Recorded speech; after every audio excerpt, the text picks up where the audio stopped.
Hey guys, this is Bharat. Welcome to my channel Dream and Achieve. Here I am going to start a wonderful lecture series on Indian polity for all the government exams, especially UPSC and PSC. So I hope that my lecture series will be very helpful for all the students who are preparing for the exams and also for the purpose of GK and current affairs. Please keep studying and enjoy the lectures. Hope they help you to achieve all your goals and succeed in life.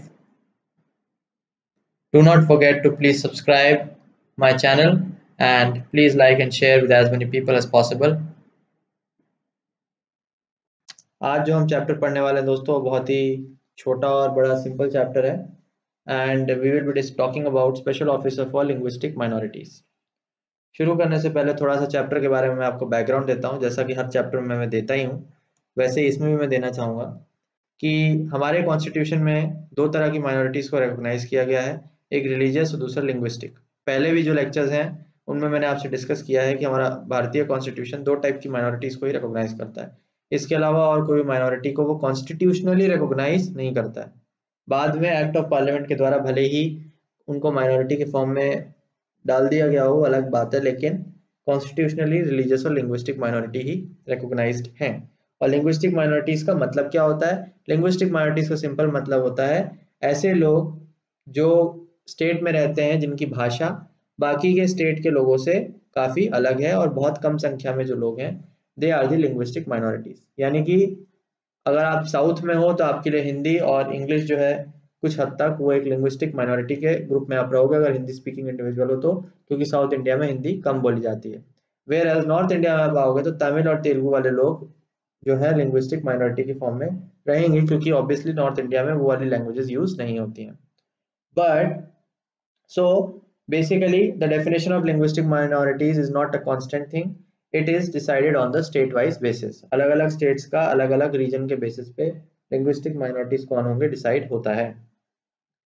तो अब ये जो linguistic minority लोग हैं दोस्तों, ये भी एक तरह की माइनॉरिटी ग्रुप है और माइनॉरिटीज के हमेशा इंटरेस्ट को प्रोटेक्ट करना एक डेमोक्रेसी की बहुत ही इंपॉर्टेंट फंडामेंटल फीचर आप कह सकते हैं होता है।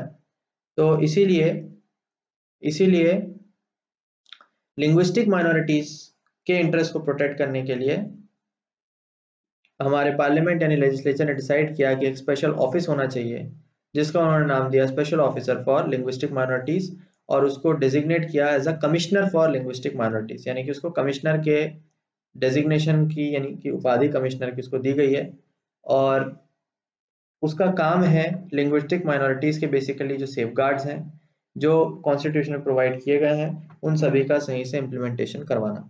ऑब्वियसली उसको अपॉइंट हमारे देश के राष्ट्रपति प्रेसिडेंट करते हैं, सारे के सारे सेंट्रल अपॉइंटमेंट प्रेसिडेंट हमारे करते हैं।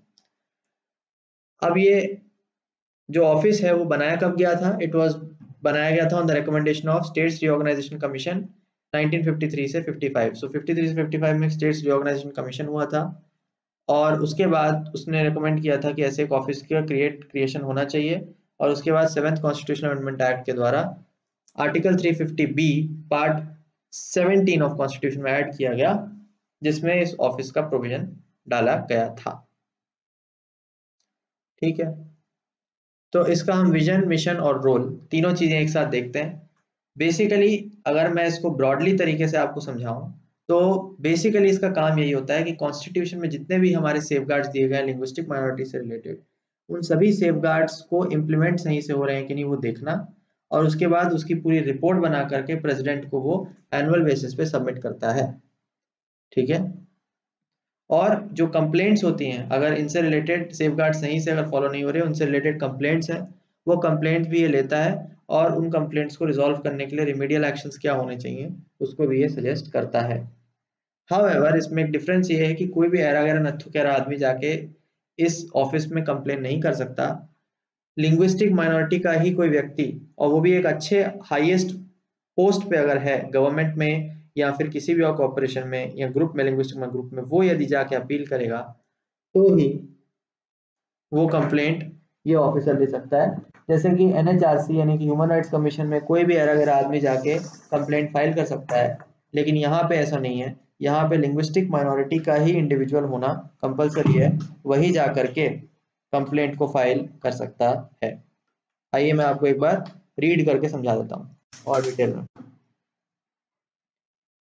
तो अगर हम विजन की बात करें तो विजन है streamlining and strengthening implementation machinery plus mechanism for the effective implementation of the constitutional safeguards for linguistic minorities, thereby ensuring protection of the rights of speakers of the minority language so as to provide them equal opportunities for inclusive and integrated development. तो आपको clear हो गया होगा दोस्तों, समझ में आ गया होगा कि streamlining and strengthening implementation machinery, तो इम्प्लीमेंटेशन जो मशीनरी है for the constitution safeguards of linguistic minorities, ये बेसिकली उस इम्प्लीमेंटेशन मशीनरी को स्ट्रेंथन करता है, स्ट्रीमलाइन करता है और उनके राइट्स को प्रोटेक्ट करता है ताकि उनको इक्वल अपॉर्चुनिटीज मिल सके for inclusive and integrated development.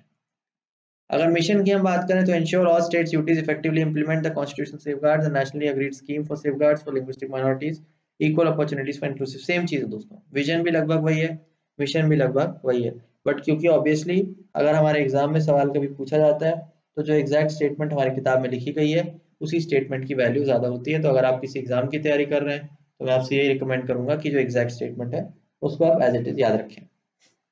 But basically vision और मिशन दोनों यही कहना चाहते हैं कि इस ऑफिस का काम है कि सेफगार्ड्स को सही से इंप्लीमेंट करना हो रहा है या नहीं उसको देखना और इंश्योर करना, राइट।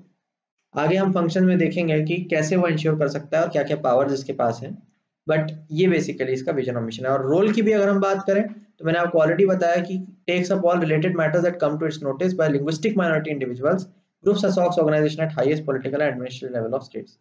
सो कोई भी एरा गैरा नहीं, जो लिंग्विस्टिक माइनॉरिटी के इंडिविजुअल्स हैं और वो भी हाईएस्ट पॉलिटिकल एडमिनिस्ट्रेशन में है स्टेट के, वही लोग यदि कंप्लेंट करते हैं कि ऐसी कोई इशू आई है या फिर कंप्लेंट उठी है, वही लोग के कंप्लेंट के बाद ये अपने मैटर्स को ले सकता है और फिर रेमेडियल एक्शन सजेस्ट कर सकता है। नेक्स्ट हम दोस्तों ऑब्जेक्टिव्स को देखते हैं कि ऑब्जेक्टिव्स क्या है। ऑब्जेक्टिव्स पढ़ने से आपको क्लियरली समझ में आ जाएगा कि किस प्रकार वो इम्प्लीमेंटेशन को इंश्योर कर सकता है। पहला है दोस्तों spread awareness among the linguistic minorities about the safeguard. So one of the important points is spreading awareness. क्या होता है दोस्तों कि लिंग्विस्टिक माइनॉरिटी के जो इंडिविजुअल्स होते हैं, बहुत सारे लोगों को इस ऑफिस के बारे में पता ही नहीं होगा, ठीक है। और इनफैक्ट ट्रस्ट में दोस्तों, मैंने जब लक्ष्मीकांत की बुक नहीं पढ़ी थी तो मुझे भी इसके बारे में ज्यादा आइडिया नहीं था और ना ही पता था, बिकॉज ये ऐसा कोई ऑफिस नहीं है जो मेन स्ट्रीम न्यूज में आए दिन या डेली अखबारों में छपता रहता है, right? So it is not a very famous or popular thing and it doesn't concern the larger section of the people, larger section of public, because ये सिर्फ एक छोटे ग्रुप जो लिंग्विस्टिक माइनॉरिटीज है उन्हीं से कंसर्न्ड लोगों को ही ये एड्रेस करता है। इसलिए अवेयरनेस स्प्रेड करना एक बहुत ही इंपॉर्टेंट पॉइंट है जो जो ये ऑफिसर का काम है वो करता है, ताकि लोगों को पता चले कि ऐसा कोई ऑफिस है उनके सेफगार्ड्स इम्प्लीमेंट करवाने के लिए। Ensure effective implementation of safeguards, obviously दोस्तों ये तो आपको पता ही है, मैंने बता ही दिया कि इफेक्टिव इम्प्लीमेंटेशन सेफगार्ड्स के हो रहे हैं या नहीं वो देखता है। Provide equal opportunities to linguistic minorities for inclusive development and national integration. अब नेशनल इंटीग्रेशन का लेक्चर अगर आप चाहें तो पूरा जाके मेरा देख सकते हैं, वहाँ पे मैंने डिटेल बताया नेशनल इंटीग्रेशन क्या है और क्या क्या उसके ऑब्जेक्टिव्स हैं, क्या क्या उसके फंडामेंटल्स हैं। सो ऑब्वियसली एंश्योर कराता है कि लिंग्विस्टिक माइनॉरिटीज को इक्वल अपॉर्चुनिटीज मिले हर जगह, ताकि उनका भी डेवलपमेंट बराबर तरीके से हो सके, नेशनल इंटीग्रेशन में भी हेल्पफुल हो। Handle the representation for redressal of grievances related to the safeguards, right. So grievances के जो रिड्रेसल हैं उसके लिए अगर कोई कंप्लेंट्स हैं तो उनको भी वो क्या करता है, लेता है और टेकअप करता है और सॉल्व करने की कोशिश करता है। नेक्स्ट हम दोस्तों फंक्शंस देखते हैं। फंक्शंस भी देखिए, investigate all matters related to safeguards provided to linguistic minorities. तो बेसिकली इसका काम इन्वेस्टिगेशन का है, इसके पास पावर नहीं है दोस्तों, ध्यान रखिए। It is not a office जो सजा दे सकता है या फिर प्रोसिक्यूट कर सकता है या फिर जेल में डाल सकता है या फिर सिविल कोर्ट या क्रिमिनल कोर्ट, ऐसी कोई पावर इस ऑफिस के पास नहीं है। बट इन्वेस्टिगेशन की पावर्स डेफिनेटली है। तो अगर कोई भी ऐसा कंप्लेंट इसके पास आता है कि मैटर में सेफगार्ड सही से इंप्लीमेंट नहीं हुआ है तो डेफिनेटली वो इन्वेस्टिगेट कर सकता है और इन्वेस्टिगेट करके जो भी कंसर्न्ड अथॉरिटीज हैं उन कंसर्न्ड अथॉरिटीज को ये फॉरवर्ड कर देगा कि देखो ये इन्वेस्टिगेशन सही से हुई है और अब आप यहाँ पे इस पे कार्रवाई इस प्रकार से करिए। So that is the power that it has. Monitor the implementation of safeguards through questionnaires, visits, conferences, seminars, meetings, review mechanism. आप देखिए, अब आप पूछ सकते हैं कि इम्प्लीमेंटेशन इतनी देर से बात कर रहे हो, बट इम्प्लीमेंटेशन कैसे करवा रहा है, कैसे इंश्योर कर रहा है? So there is your answer, through questionnaires, visits, conferences, seminars, meetings, review mechanism. ये सारे तरीके हैं जिससे वो इंश्योर कर सकता है कि इम्प्लीमेंटेशन सही से हो रहा है, यानी कि लोगों को क्वेश्चन कर सकता है, जो कंसर्न ऑफिशियल्स हैं उनको क्वेश्चन कर सकता है, विजिट कर सकता है, वहां पे पूरा का पूरा देख सकता है, दायरा ले सकता है कि भाई सही से काम चल रहा है या नहीं, कॉन्फ्रेंसेस ले सकता है, सेमिनार्स कर सकता है, मीटिंग्स कर सकता है। तो ये सारी पावर्स जो है इसको दी गई, रिव्यू मैकेनिज्म, सारी सारी पॉसिबिलिटीज हैं इसके पास। Submit to president report on the status of implementation of constitutional and naturally agreed safeguard. So president के पास एक रिपोर्ट ये सबमिट करता है और बताता है प्रेसिडेंट को कि सही से सेफगार्ड्स हो रहे हैं या नहीं हो रहे हैं। और मैंने आपको बता ही दिया कि he is designated as commissioner for linguistic minorities, at centre he falls under ministry of minority affairs. ये बहुत इंपॉर्टेंट है दोस्तों। ये अगर आपसे कोई पूछा जाए कि special officer for linguistic minorities किस मिनिस्ट्री के अंदर आता है, तो your answer would be ministry of minority affairs. Centre में पूरी की पूरी एक अलग से मिनिस्ट्री बनाई गई है और उसके अंडर में ये ऑफिसर आता है। So he is designated as commissioner, और इसके अलावा असिस्टेंट कमिश्नर, डिप्टी कमिश्नर भी इसकी हेल्प के लिए होते हैं।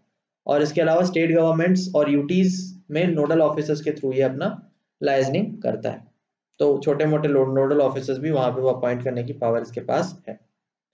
और अगर हम हेडक्वार्टर्स की बात करें तो इसका हेडक्वार्टर्स यूपी इलाहाबाद में है, और 3 रीजनल ऑफिसेज भी हैं, बेलगाम, चेन्नई और कोलकाता में। Belgaum is a place in Karnataka, and each regional office is headed by an assistant commissioner. So एक असिस्टेंट कमिश्नर उस रीजनल ऑफिस का हेड होता है, और इसका जो मेन ऑफिस होता है वो यूपी में होता है, यानी कि इलाहाबाद में। So there is your entire chapter on this particular topic. बहुत ही ज्यादा छोटा सा चैप्टर था दोस्तों, और अगर मैं आपको कहूँ इसका बेसिक समरी यही है कि एक ऐसा ऑफिस है जो लिंग्विस्टिक माइनॉरिटीज के सेफगार्ड्स को इम्प्लीमेंट कराने की प्रयास करने की कोशिश करता है, और कॉन्स्टिट्यूशन ने उनके इंटरेस्ट ताकि सही से प्रोटेक्ट हो उसके लिए इस ऑफिस की स्थापना की है bye 7th constitutional amendment act 1956। तो it is a very short chapter, and इससे कोई भी क्वेश्चन आए तो मैं आपसे रिक्वेस्ट करता हूँ कि कभी गलत मत कीजिएगा अगर आप किसी एग्जाम की तैयारी कर रहे हैं तो। बट मेरी ये जिम्मेदारी बनती है कि छोटा से छोटा चैप्टर भी क्यों ना हो, आप तक मेरे को उसकी इन्फॉर्मेशन पहुंचाना मेरा एक कर्तव्य बनता है। और आपका कर्तव्य क्या बनता है दोस्तों? आपका कर्तव्य बनता है कि प्लीज मेरे चैनल को जल्दी से जाके सब्सक्राइब करें, लाल बटन को दबाएं, ताकि आपके लिए बहुत अच्छा अच्छा और अमेजिंग कंटेंट मैं बनाता रहूं। So thank you so much दोस्तों, there is your lecture, and मिलते हैं आपसे next week. Have a nice week, goodbye and good luck.